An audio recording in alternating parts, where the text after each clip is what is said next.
Olá, começa agora o Agrocultura com as principais notícias do agronegócio. No programa de hoje você vai ver como funciona uma grande fazenda de produção de feno no Centro-Oeste. O cultivo de feno cresce no Brasil acompanhando o aumento do rebanho de gado confinado, que hoje chega a 7 milhões de cabeças. Preço do ovo dispara e já tem consumidor trocando pela carne. Depois das cotações caírem para o mínimo em 3 anos, produtores de milho acreditam na reversão dos preços do cereal agora no segundo semestre. Em 74 casos, nenhum ainda em criadouro industrial, Brasil continua em alerta contra a gripe aviária. Pesquisadores criam derivados do açaí que vão de azeite a antioxidantes usados nas indústrias alimentícia, farmacêutica e cosmética. Agosto terá novo concurso internacional no Brasil para premiar as delícias do queijo artesanal. Um pedacinho do Japão nas montanhas do Espírito Santo. O produtor rural abre as portas da propriedade no inverno para os visitantes. Eles podem contemplar de graça as cores e aromas de um bosque de cerejeiras em floração. E veja também a previsão do tempo para o campo em todo o país. O Agrocultura está começando.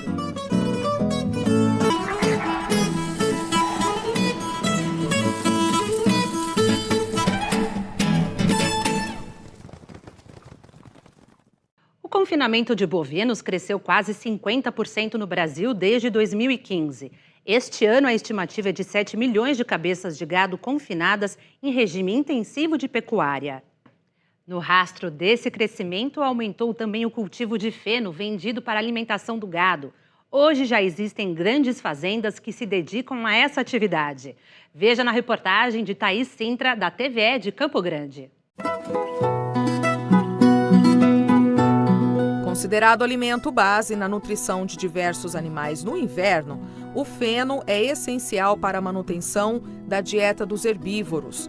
Nesta fazenda, no município de Terenos, a produção é em grande escala, podendo ser trabalhados até 25 hectares por dia. Que ele é a mesma coisa como se o animal estivesse no campo pastando. A única diferença é que ele está seco, a gente tira a umidade dele para poder armazenar esse produto. Porque se ele estivesse mantendo a umidade dele, que é a mesma que tem no campo, ele ia acabar pegando fungos e que ia acabar degradando o produto. Quanto maior é o trabalho e a exigência desse animal nutricionalmente, maior é a quantidade de ração que eu vou ter que dar. Mas se você tem um feno de qualidade, quanto maior a qualidade desse feno, menor a quantidade de ração que você vai ter que utilizar. Os custos de produção dependem muito da finalidade e destinação do feno. A média do valor do Tifton, por exemplo, do feno de Tifton, gira em torno de R$ 1,30 até R$ 1,50, dependendo da época, né? Já o de outros materiais, para bovinos, por exemplo, como Rusizienses, como o Piatã, esse valor é bem mais baixo, pelo valor agregado, pela produção, né, que é muito maior, produção de massa. Então isso gira em torno de 70 centavos, 80 centavos, alguma coisa assim. A gente pode até fazer feno do talo que sobra da colheita do milho. Você pode cortar e fazer feno dele também. Claro, ele vai funcionar muito menos teor nutricional, né, de proteína, mas vai servir como fibra também numa dieta animal. A fazenda Oito Flores possui 1.100 hectares, onde são plantados diversos tipos de gramíneas, mas o Tifton é mais usado. A estimativa para este ano é produzir 8.000 fardos, ou seja, 1.200.000 quilos de feno durante o período. Ele explica o passo a passo para o tipo seco. O processo inicia com o plantio do material desejado, né? Ele pode ser tanto alguma gramínea, como um Tifton, como alguma leguminosa, como por exemplo uma alfafa, né?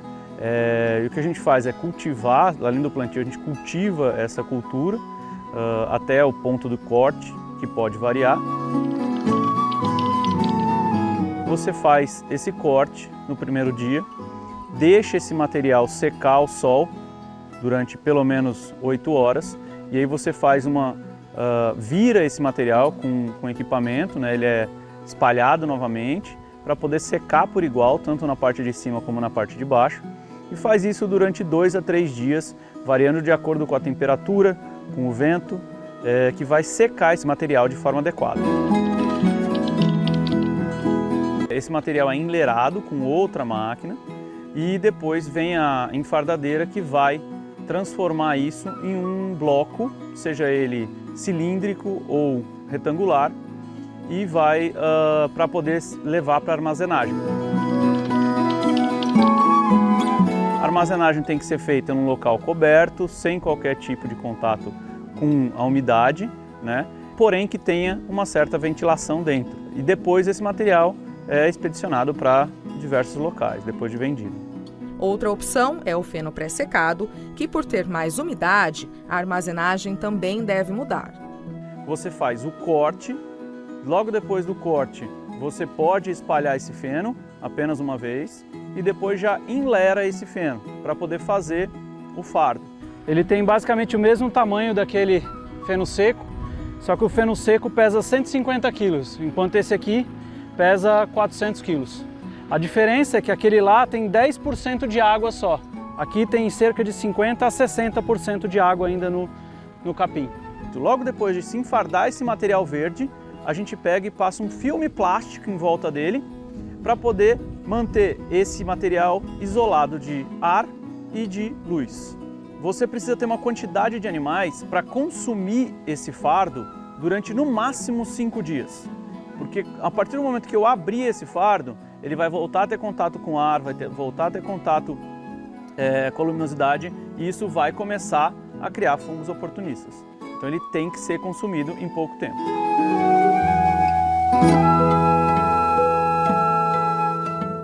E agora vamos saber do tempo para o campo com Stael Cias, da Metsul Meteorologia de São Leopoldo, no Rio Grande do Sul, especialmente para o Agrocultura. Olá, você que nos acompanha nesta edição do Agrocultura. Neste mês de agosto, a tendência é de chuva acima da média entre o centro e o sul do Brasil. Atenção, o que destaca-se na projeção para o modelo de agosto é a chuva acima da média entre Mato Grosso do Sul e São Paulo, especialmente a segunda metade do mês. Pode ter instabilidade, a média de chuva já é baixa, é um período seco, então qualquer instabilidade acaba superando a média. Nós poderemos ter aí um período de instabilidade que pega até mesmo o sul de Minas Gerais. No sul do Brasil já é esperado, agosto, sob influência do fenômeno climático, é um ninho, a chuva é mais frequente, é mais volumosa, o que também deverá ocorrer na segunda metade do mês, já que esse começo de agosto é seco e com um padrão mais alto de temperatura. Nas outras áreas do Brasil, a gente não vê um impacto muito importante, então segue o domínio do ar seco em Tocantins, na região do Mato Piba de uma forma geral, centro-oeste, outras áreas do sudeste, interior do nordeste, e tempo mais seco, falta de chuva, escassez de chuva no norte do Brasil, que também é uma reação ao fenômeno climático El Niño. Previsão, então, para os próximos 10 dias é de um padrão típico de inverno, com domínio do ar seco em grande parte do território nacional. Previsão para esta semana é de instabilidade, que vai trazer volumes de chuva para o sul do Paraná, Santa Catarina e Rio Grande do Sul, especialmente a partir da terça-feira, a passagem de uma frente fria organiza melhor a instabilidade e traz chuva, alivia um pouco o padrão de temperatura que tem sido muito alto, já falo disso também, e volta a chover, segue o quadro de instabilidade normal aqui em parte do Amazonas, com um pouco mais de chuva no Acre e também em Rondônia e a parte leste do Nordeste. Falando de temperatura, nós devemos ter um refresco em parte do sul do Brasil, na faixa leste especialmente, impactando trechos de serra, as 3 capitais do sul do Brasil e até mesmo o sul de São Paulo, ao longo desta semana com a passagem de uma frente fria. Mas é refresco, não é que vai fazer frio intenso, a gente deve ter um refresco significativo, mas vejam, segue essa bolha de ar seco e quente em grande parte aqui do centro-sul do Brasil. E vejam, a mudança ela deve acontecer, um ar mais polar e que deve alcançar áreas do centro do país, modificando a temperatura. Isso só acontece no início da segunda metade do mês de agosto. Então, entre 15 e 17 é que uma frente fria avança com força suficiente para levar chuva. E logo, na sequência, uma massa de ar polar intensa deve derrubar a temperatura, então, na virada aí da segunda metade deste mês de agosto. E veja a seguir no Agrocultura, disparada dos preços faz consumidor trocar ovo pela carne. Produtor de milho ainda acredita em reversão dos preços, apesar da queda contínua das cotações. Brasil deve colher uma safra recorde do cereal este ano. Nós voltamos já.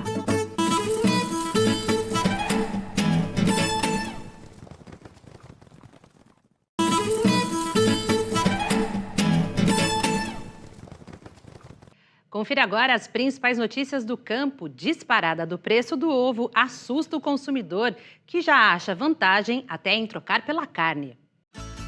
O preço do ovo de galinha teve a maior alta em uma década no Brasil, subindo mais de 20% nos últimos 12 meses. Esse aumento é 7 vezes maior que a inflação oficial do país. Realmente a gente constatou esse aumento, tá? Ele é um aumento que ele tem vindo gradativo, apesar da gente tentar trabalhar para não repassar todo esse aumento para a população. Infelizmente, em alguns momentos a gente não consegue segurar, mas realmente foi um aumento muito grande e gradativo. O alimento é considerado uma opção coringa no cardápio dos brasileiros, devido à sua versatilidade. Mas o aumento de preço está pesando no bolso do consumidor. Você chegou aqui e assustou com o preço?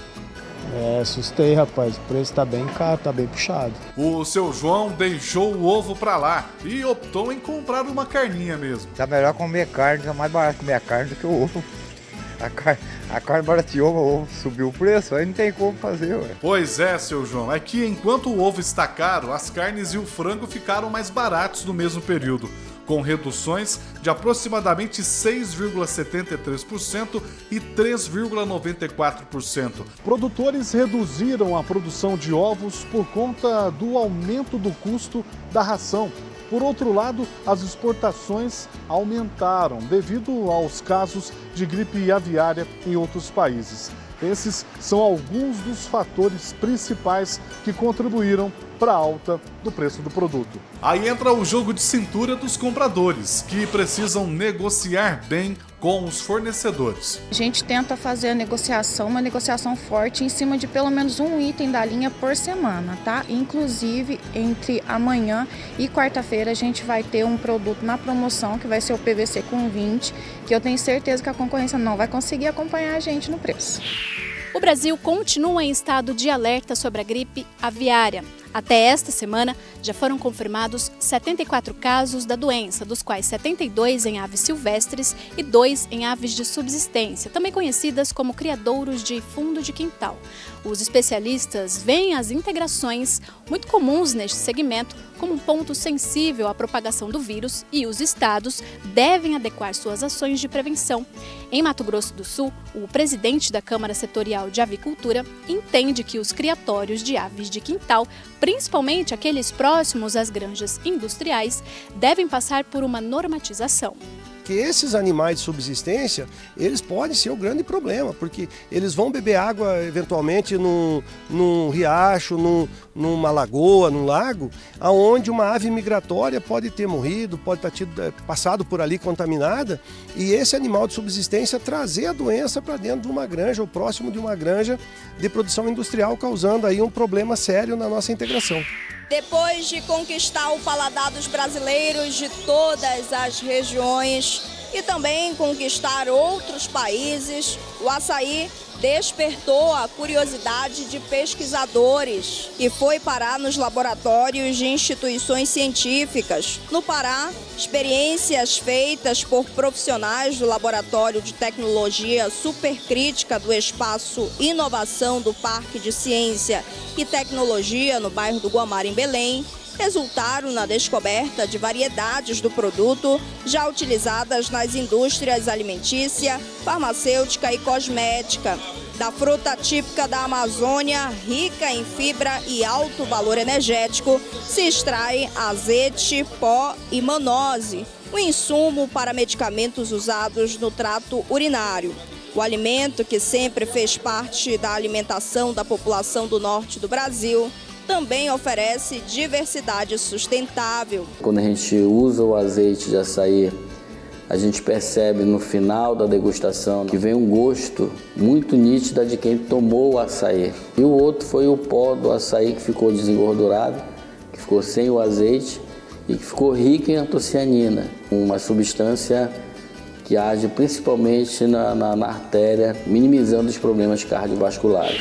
E aqui em Minas, o destaque fica por conta de Araxá, na região do Alto Paranaíba. Produtores de queijo de várias partes do mundo vão ter a oportunidade de participar do principal concurso de queijos artesanais do país. A Expo Queijo Brasil Araxá International Cheese Awards vai acontecer entre os dias 24 e 27 de agosto.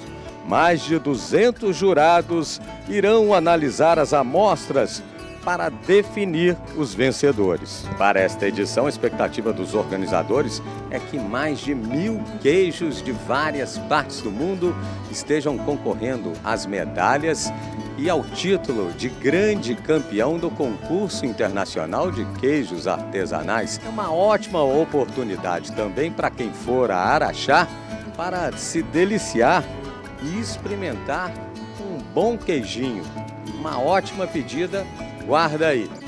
Veja agora outras notícias do campo. Produtores do Mato Grosso do Sul acreditam que as cotações do milho ainda podem reverter a tendência de baixa dos últimos meses, que levou os preços no primeiro semestre ao menor nível em 3 anos. Os agricultores vivem momentos de apreensão por conta da baixa da cotação do cereal. Mas o presidente do Sindicato Rural de Dourados, no sul do estado, afirma que existe essa possibilidade de que os preços melhorem. O mercado estava bastante baixista, agora com o mercado clima dos Estados Unidos, né, que é um produtor, um grande player mundial, então as temperaturas lá estão muito altas, em alguns estados praticamente não choveu o suficiente. Isso faz com que a cultura do milho lá, que é bastante responsiva à produtividade, chegando a 12 mil quilos por hectare lá, pode chegar aí com perdas aí de 20% a 30%. Isso ocorrendo, os preços no mercado internacional e local tendem a aumentar. E também a guerra que está acontecendo aí na Rússia, né, Ucrânia, também favorece com o aumento do preço que nós acreditávamos que fosse bem menor do que está no preço de hoje de mercado. A segunda safra do milho no Brasil deverá bater recorde, alcançando 123 milhões de toneladas, conforme dados do IBGE. A colheita já está bem adiantada nas regiões produtoras e em Mato Grosso do Sul, a expectativa é de colher pouco mais de 11 milhões de toneladas. Na última semana do mês de julho, a Companhia Nacional de Abastecimento, a CONAB, divulgou um boletim sobre as culturas de feijão e milho, terceira safra, que foram beneficiadas pelas chuvas em algumas regiões do país. A região do Cealba, no Nordeste brasileiro, o feijão e o milho foram beneficiados pelas chuvas. Já no sul do país, as precipitações favoreceram o milho segunda safra em estágio reprodutivo e o trigo em desenvolvimento. O levantamento foi realizado dos dias 1º a 21 de julho passado. Os resultados apontam que os maiores acumulados de chuvas ocorreram no extremo norte do país, em parte do Nordeste e na região sul. Veja a seguir no Agrocultura, cores e aromas que fascinam e acalmam a mente. O proprietário rural abre ao público o bosque de cerejeiras em floração que levou 20 anos para formar. Nós voltamos já.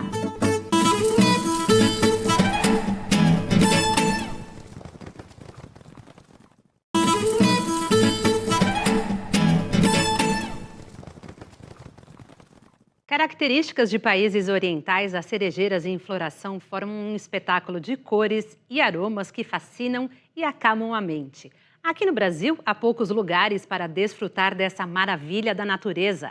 O repórter Bruno Faustino descobriu uma propriedade no alto das montanhas do Espírito Santo, onde o público, sem pagar nada, pode se sentir um pouco como se estivesse no Japão.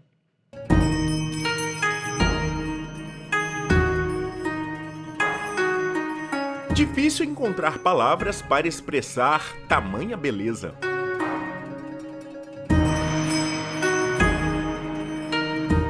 Deslumbrante. Lindo, lindo, muito bonito. Encantador, perfeito.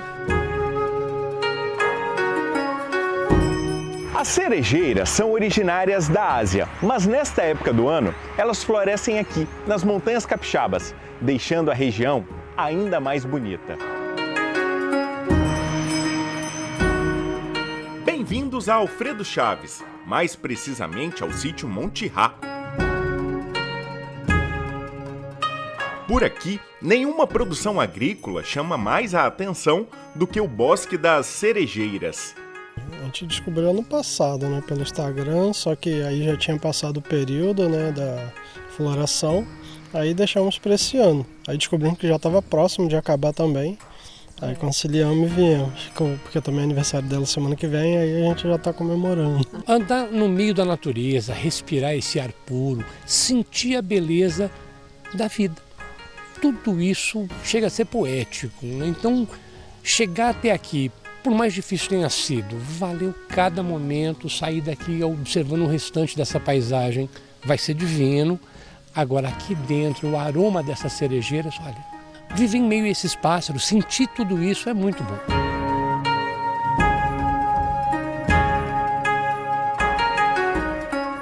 Nem parece que estamos no Brasil.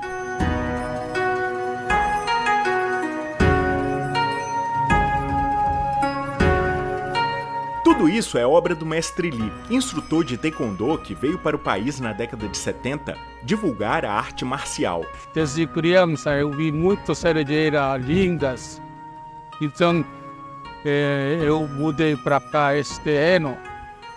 Eu imaginei temperatura aqui, clima daria para a cerejeira. Esse flores está no sítio há 15 anos. 15 anos, 20 anos, 9 anos, por aí. Beleza pura mesmo.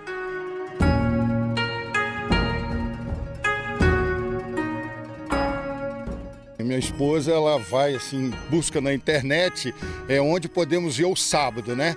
E já fomos no Trilho do Soturno, Frade e a Feira, Morro do Moreno, Pedra da Penha, e hoje estamos aqui no Monte Rá, em Alfredo Chaves. O Espírito Santo, ele tem uma beleza incomparável aos outros estados. Temos muitas belezas naturais. Nós estamos a 40 minutos do mar e a 40 minutos das montanhas, então nós somos privilegiados. A florada da cerejeira é bem curta, dura pouco mais de 3 semanas. Tempo suficiente para atrair muitos turistas. Muito lindo, tá? Muito lindo, perfeito. O colorido, né? O perfume e trazer os netos para contemplar essas belezas, né? Isso não tem preço, né? É muito gratificante. Sakura, como também são conhecidas as cerejeiras ornamentais no Japão, são muito comuns no inverno. Florescem entre o final de março e o início de abril.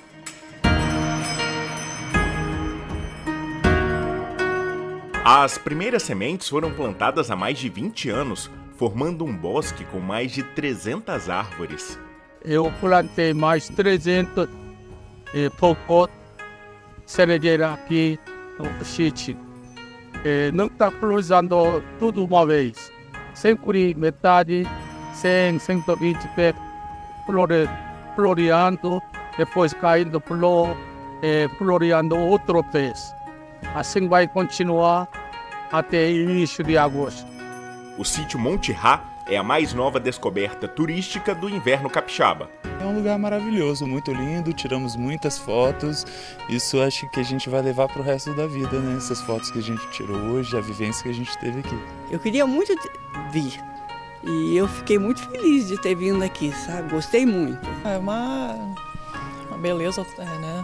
Ímpar assim, e tão legal saber que uma pessoa se propôs a fazer isso, a dedicar um tempo para isso e deixar aberto, né, para as pessoas contemplarem também. Isso é muito legal.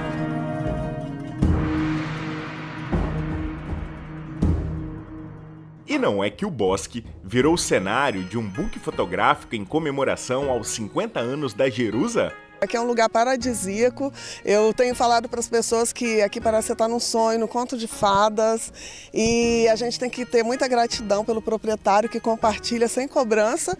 Então, aproveitando isso, eu estou trazendo quem eu posso para conhecer, visitar, se encantar e tirar muitas fotos e muitas memórias. É a terceira vez que eu tenho vindo esse ano e estão falando que essa é a florada mais bonita dos últimos anos. Parece que é a mais bonita de todas. E a gente está tendo esse privilégio, eu principalmente, de vir aqui pela terceira vez. É um sonho. A florada está no fim e quem conheceu já espera voltar no ano que vem.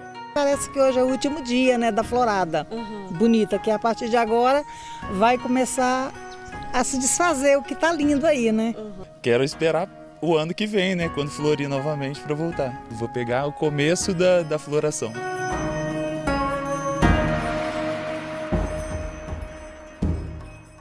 O Agrocultura de hoje termina aqui. Obrigada pela sua companhia e até o próximo domingo às 10 horas da manhã.